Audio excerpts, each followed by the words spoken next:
One of the places that you would be freaked out if something weird happened was in the supermarket.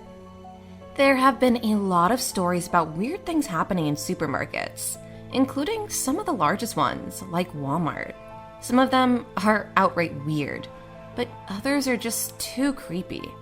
Today, we will look at 5 true creepy Walmart stories from different people. Some of them might be a little too creepy. Creepy stalker. I was once working at Walmart, and since I was a student, my manager would sometimes give me the night shift. Given that the place was always open 24 hours, there were still other employees working. However, I remember this one time I had to work from 10 p.m. to 7 a.m., and I was one of the few doing stock. There were 1 or 2 employees who were at the registers as well. As I was busy restocking, I had my headphones on because nobody was there to tell me to get them off. I was busy folding the men's clothes when this guy walked up to me and asked whether there's a specific pair of pants in different waist sizes. It was 11:30 p.m., so there was nothing to doubt about this. I sadly told him that what he sees on the shelf is what is there. He then apologized and left, or so I thought. I then went to the back, filled my wagon with appliances, and went to the appliance section. Since the shelves were a little empty, I managed to spot the guy looking at me from a different aisle. But how could this be? I made sure I went to check on him, and for sure, he had nothing else in his hand. It had been 2 hours since I saw this guy again, and he had no shopping in his hand. I quickly restocked the appliances and then headed to the back. While here, I chilled in the employees' lounge, just waiting for the creep to leave. Shortly after, I decided to go to the grocery section. I therefore headed to the cooler to get cartons of milk and yogurt. However, as I'm in here, the cooler door opens and this man walks in. I quickly hide behind a carton of eggs, hoping the guy will leave. However, when I raised my head, he was standing right there. I immediately screamed, but he tried to cover my mouth. I then bolted out of the cooler and looked for another employee.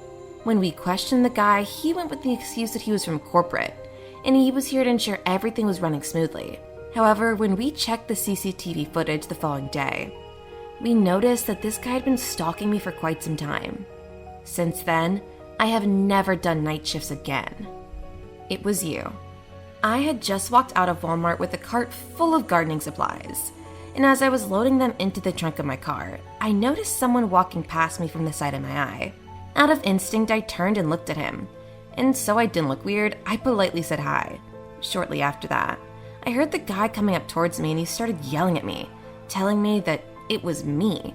At first, I was confused, but he went on to say that I was the reason he got transferred. At this point, I was totally confused because I had no idea who this guy was. He then started screaming at me as his face turned bright red.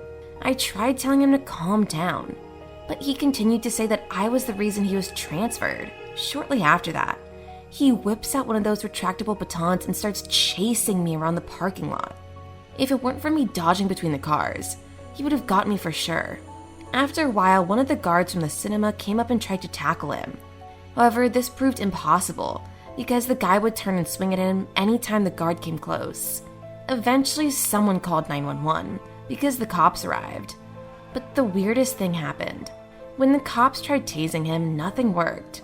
I have seen people being dropped by a taser, but not this guy. Eventually, the guy was arrested and later found out that he had paranoid schizophrenia. If he had gotten me, he would have killed me for sure. Girl fight gone wrong. I was working as an associate at the Walmart over at Lake Charles, and on this specific day, I was working the second shift. That is from 1 p.m. to 10 p.m. At around 7 p.m., there was some commotion in the parking lot. The greeter noticed it first, and he was ready to call the cops. However, just before that, the whole thing died down. And when I asked a coworker what happened, she said there was just some drama between 2 groups of teenage girls. One of the groups walked into the store, and as they were walking around, I heard one of them say, "Man, I need my taser back." However, I just ignored them. As loss prevention, I watched them as they took something from the utensil section, but they kept a distance as they tried to go for the door. Shortly after, some shouting could be heard from the front section and the 2 groups were at it again. They were yelling at each other and threatening each other in the process. After a while, One of the girls from outside just walked in and went straight for one of the other girls. However, after a few moments of throwing hands, the girl inside the store removes something from her pocket and seems to punch the other girl in the chest. After doing that, this girl ran as the other one, the one who had been punched in the chest, staggered back and collapsed. Only after being turned over did I notice the blood all over her chest. The EMTs were eventually called and the girl was put in an ambulance. The store was then closed and we had to go home early. However, as I was chilling at home, a coworker DM'd me on Instagram and sent me a link. On opening it, I noticed it was a Facebook Live of the girl who had stabbed the other one, bragging about how they'd killed someone, saying that was all in self-defense. This was literally the saddest thing ever. Saved by the Uber. I used to work the late shift at a Walmart in Jacksonville, and each night, I would go to a specific bus stop to call an Uber. This would have never happened if I had just called the Uber when I was outside Walmart, but I always got a smoke before the Uber came. This was one of those getting arrested smokes, so I couldn't do it in front of Walmart. So one night as I'm just sitting there getting my smoke as I wait for my Uber, a student just walks up to where I was seated, and after walking a few feet past me, he stops and leans as though he's waiting for the bus. Now, we both know that the bus doesn't operate at these times, and this just gave me really bad vibes. The bad vibes kept intensifying when I noticed he would size me up from time to time as I waited for the Uber. Getting such vibes when I was smoking was not a good sign, so I was very alert. However, it got to a point when I started thinking that my paranoia was kicking in, and I just decided to assume. Eventually, the Uber drove up, and as I opened the door and got in, the guy said, "You lucky kid." So I was right. He had bad intentions. I guess I was lucky that I never had to find out his intentions. Defaced books. I worked in one of the Walmarts in Topeka, Kansas when I was in my 20s. If there is one thing that I learned from this experience, it is that working with the public is annoying. There were some really nice people, but there were others who would just ruin everything for you. I remember one day when a woman marched up to me and demanded that she speak to the manager. I thought this was one of those women who just complained about everything. But I later learned that she had every right to be angry.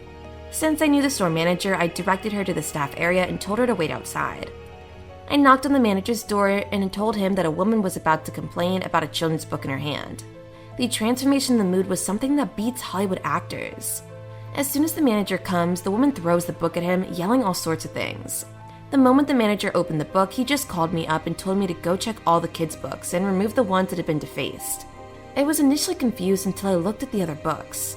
Someone had drawn all over the books with some pretty X-rated stuff drawn on them. All sorts of things were written in the books, and a pair of big sucks on some of the characters' groin areas was just a start. Eventually, it was discovered that one of our own was doing all this, and she was eventually arrested. However, no charges could really stick since there's no law against that.